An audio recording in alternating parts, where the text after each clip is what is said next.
In this video, we will show you how to replace your rear wheel bearing and hub assembly on this Kia Forte Koup. This will be located behind your rear wheel. Let's get into it. Okay friend, let's get started on our job. To gain access to the wheel bearing, we'll have to remove the wheel and the brakes. To remove the wheel, you're going to find that you have 5 21mm lug nuts. We'll start removing those.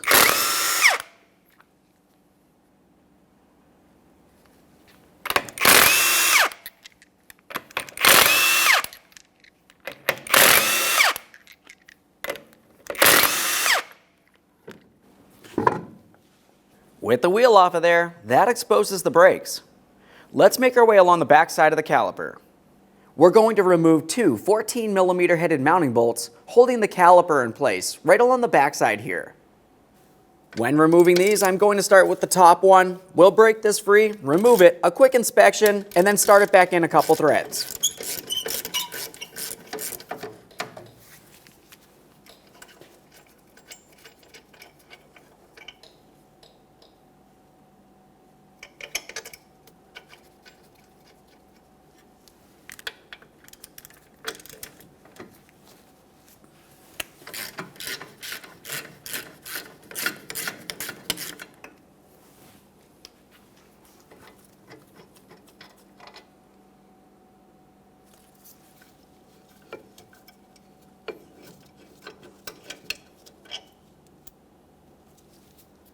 Once you have those bolts out of there, go ahead and take hold of the caliper. We're going to pull it off of the brake rotor.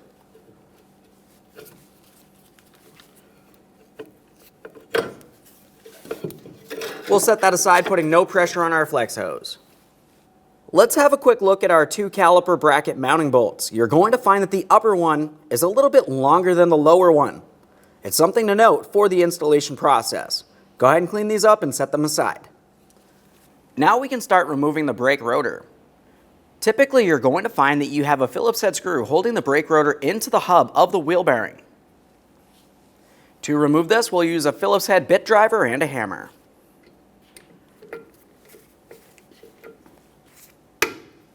Be turning this counterclockwise while we continue here.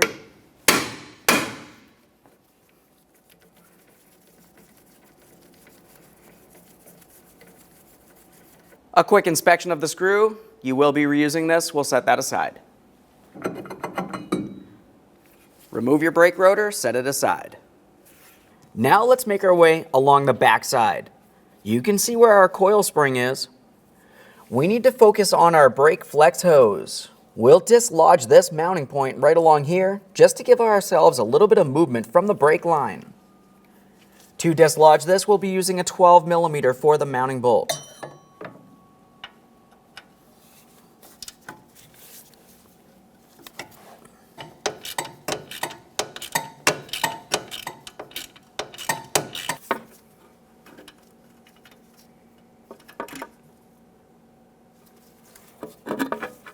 Now we can flex the brake line around as necessary. Let's have a look along the back side of the wheel bearing.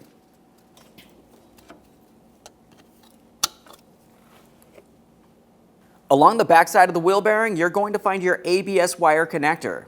To disconnect this, press in on that metallic tab. While pressing that, pull it out of place. A quick inspection for corrosion and set it aside. With the electrical connector disconnected, it's time to start removing the mounting hardware along the back side of the wheel bearing, holding it in place. You're going to find that you have 2 14mm headed mounting nuts that are mounted to studs, and those studs go directly into the back side of the wheel bearing. Each of these are located diagonally from each other. We've got one up along the top, along the back side here, and then as you make your way over there, we've got it on the bottom on the forward side. Let's start by removing each of those 2 mounting nuts.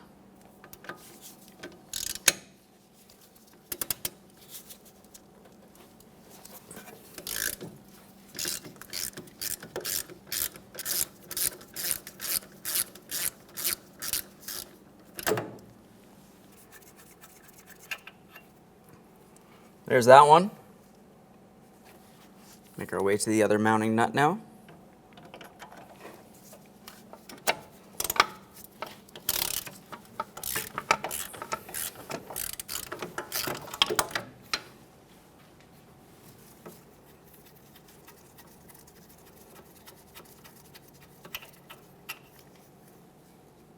There's the other one.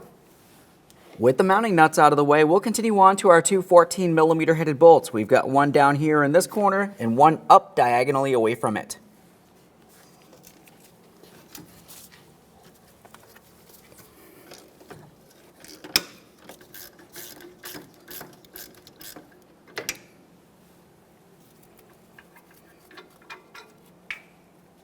There's one of our bolts. Let's get the other one.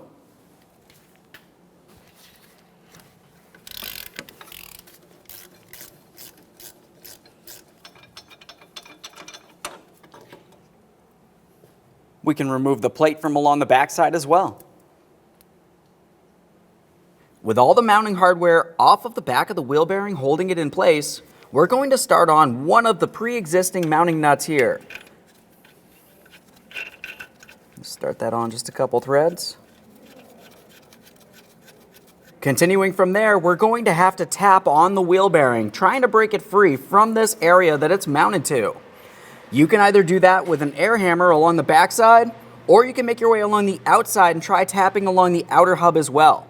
I'm going to start back here with my air hammer, and if we need to, we'll use the hammer along the outer aspect.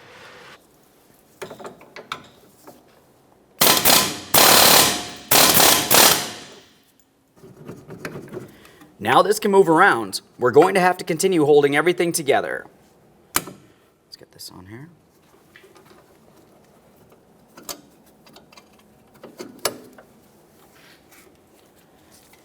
Bring the strap around here.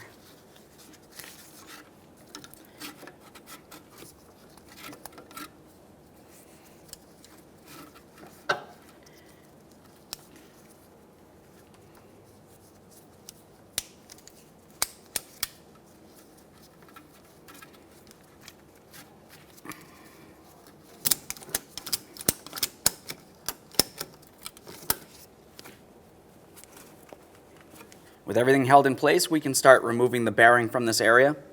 You're going to find that the base of the bearing actually makes its way through the backing plate and through this bracket. That's why everything's stuck together. It's essentially pressed in there. To remove this, I'm going to use a bearing removal tool. These come in all different shapes and sizes, but essentially the way that this one works is I'm going to put it over a couple of the lug studs. We're going to find a place to apply pressure along the backing here, but never against the plate. We don't want to cause any damage to that. It's a lot weaker than the bearing itself.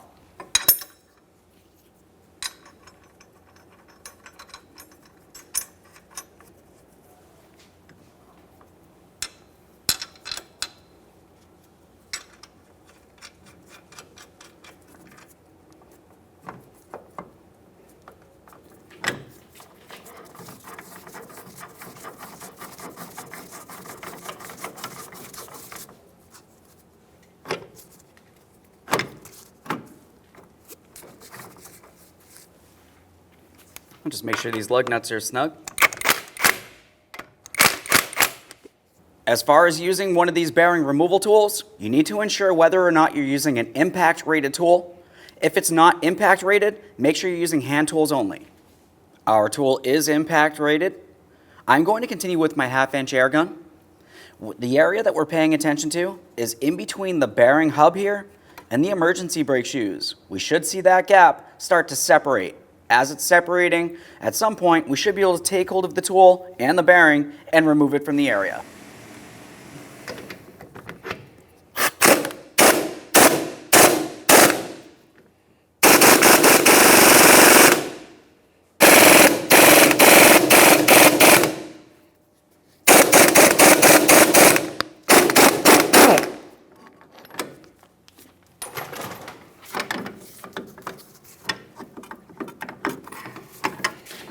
This bearing is getting to a position where we can start removing it. If you need to, you can try to rotate your tool to the nearest place. Just keep on trying to push this out from different angles.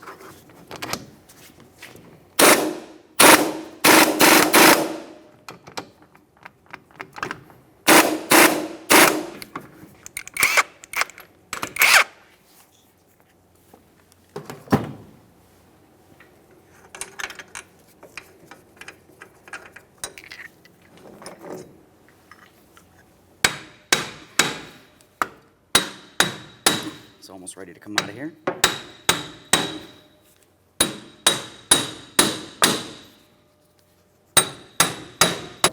just have our studs along the backside holding us up. We need to try pulling this out straight. I'm just going to remove my tool from this area, see if this helps.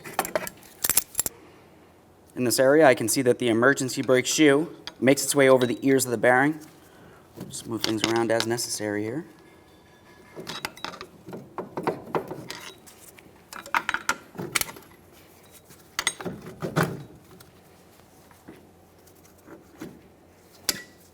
There it is, friend. With that out of place, the next thing you have to do is clean and inspect the mounting area deep inside this. We want to ensure when we go to install the brand new bearing, we'll have a clean mating surface so it'll rest flush against the backing. You can use a wire brush, some sandpaper, whatever you need to.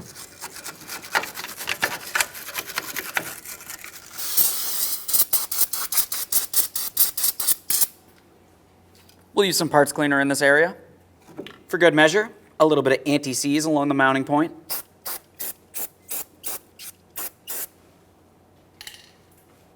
It's time to install our brand new rear wheel bearing. When installing the wheel bearing, pay attention along the backside to where the electrical connector for your ABS would be located. We want to make sure we have this facing towards the front of the vehicle. Start sliding this in here. As we slide it in, we're going through our backing plate, through the bracket, and then through the holes in the axle along the backside there.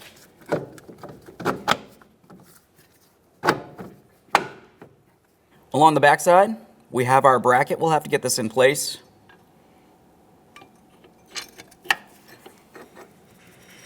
The port on the bracket should align with where the brake caliper will sit. Let's start in the mounting hardware here.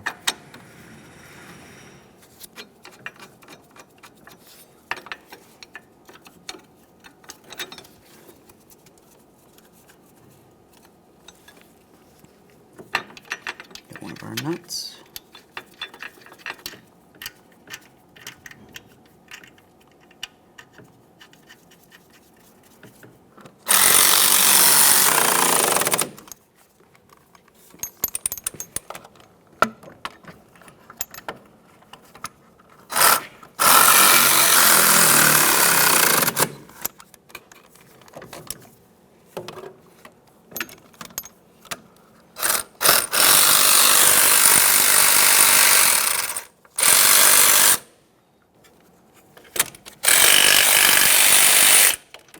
Once you have the mounting hardware bottomed out, we'll go ahead and torque this to 65 foot-pounds using some blue thread locker on the threads.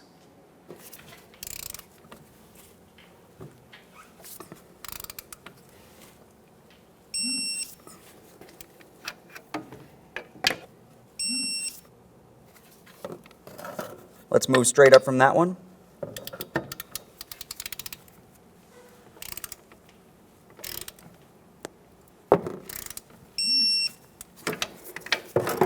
And now down diagonally for our last mounting bolt.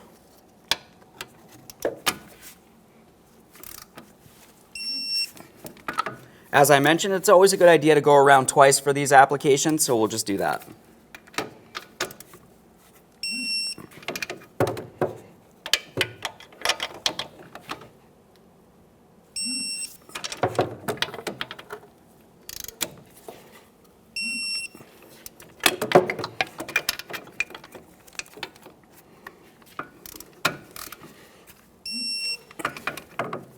Perfect. We don't need this on here anymore.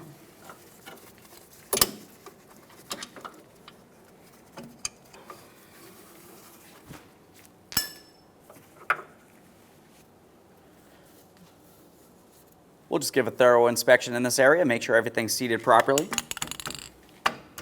Continuing from there, we'll be using some anti-seize along the mating surface of our bearing hub so we can install our brake rotor.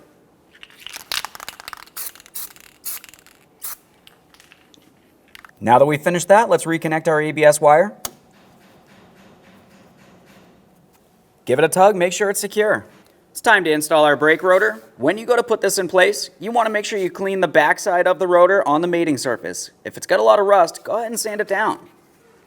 When installing this, we're also paying attention to our lug holes and the area for the mounting screws. Looking on the hub surface here, you can see we have our lug. but we also have the mounting screw port. We'll get this aligned.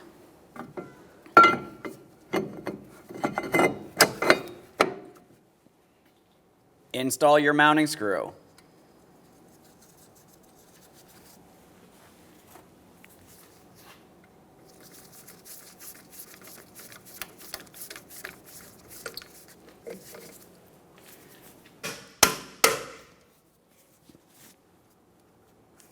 Double check, make sure that's secure.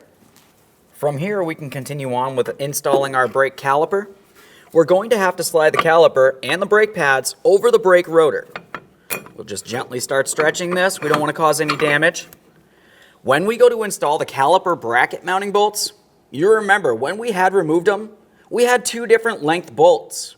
One's a little longer than the other. The longer of the two will be the upper mounting bolt. Let's get this in place.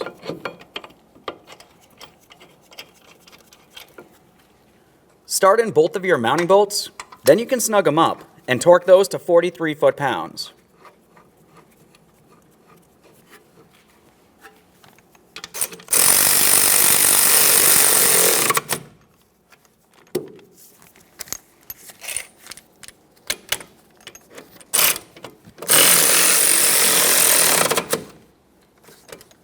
Now we'll torque these to 43 foot-pounds.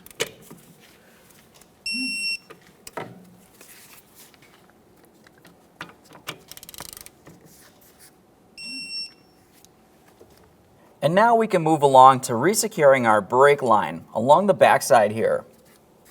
We've got our 12mm headed mounting bolt. We'll start it in and snug this up. Make sure everything's nice and tight.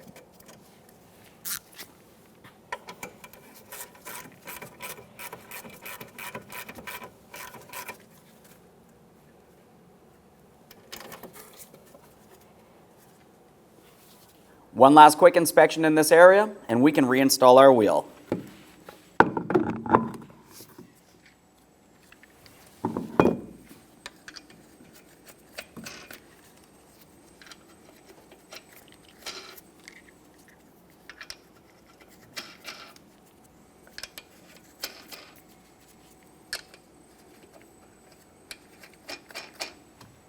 Once you have all of your lug nuts started on, snug them up. We'll get the wheel back on the ground and we can torque each of these to 80 foot-pounds.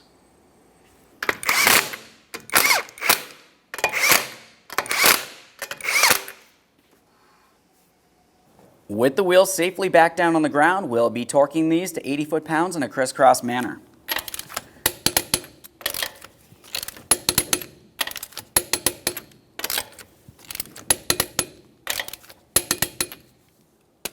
Torqued. Okay friend, we finished the installation of our rear wheel bearing. The process for one side of the vehicle is the exact same thing as the other. Go ahead and pump up your brake pedal, take your vehicle for a road test, listen for funny noises, check for an ABS light, and get yourself safely down to your local alignment shop. Thanks for watching. When only the best will do, demand TRQ. The only company that lets you view before you do. TRQ is committed to offering the highest quality aftermarket auto parts that are engineered for peace of mind. Thanks for using and viewing with TRQ.